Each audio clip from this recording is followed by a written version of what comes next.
this is my final exam video for the study abroad trip. I'm sad it's my last video. It feels like time flew by. I'm back home. I have AC. But yes, okay, final video. I have my notes here, so ignore me looking back and forth. Okay, so first question is, what is the difference between art and non-art? I said that in my opinion, art is something that moves people. I think that it doesn't matter necessarily how many hours somebody puts into the work, if there's an artist or not. Like, it could be natural art with a storm even.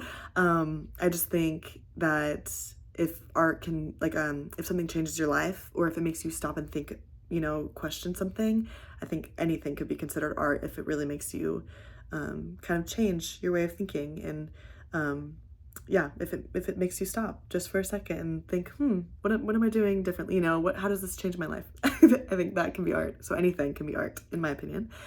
How is seeing art in person compared to a book different? I said that seeing art in person is similar to how, like, reading, in reading, especially in British literature, we would always use the word like sublime in our readings to talk about different different parts of the book.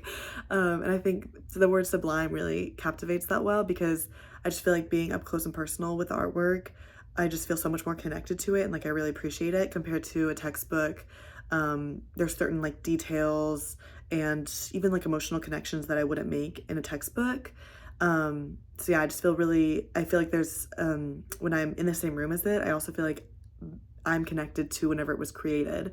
So I feel like, being in the same place as it, I feel like I am going back in time with whenever it was created, and making it, either making up or reading up on the story of the, creator of the artwork, or imagining what was happening in that time period. So I think I just feel a lot more passionate about it whenever I see it in person.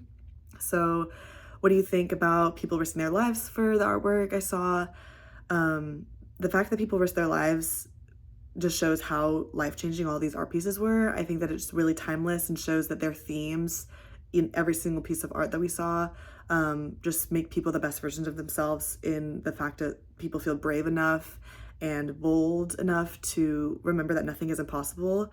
I think that life was really unkind to a lot of people in history, and that artwork makes people feel like it's all kind of worth something. Like, there's so much pain and so much beauty in life, but whenever we look at artwork, we remember that it's worth it. It's beautiful. It's all just a big story. Explain the moment that you experienced wonder. So at the National Gallery of Modern Art and Contemporary Art in Rome, I saw a piece with Ebony that was absolutely beautiful. It was, I don't remember the name of it, but I think she did a video on it if you want to go check her channel out. But it was like a mother at the bottom of the painting with a child. There was a casket in the upper left corner, and a wedding dress, a woman getting married. It was just so much, and it just showed the contrast of love and mystery, hunger, death. I just thought it was really cool how everything and nothing went together.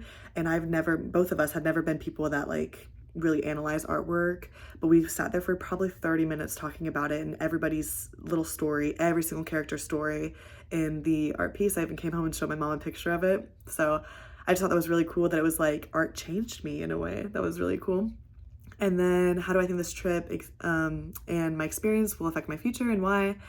I said this trip reminded me that it's so important to just stop and look around every once in a while.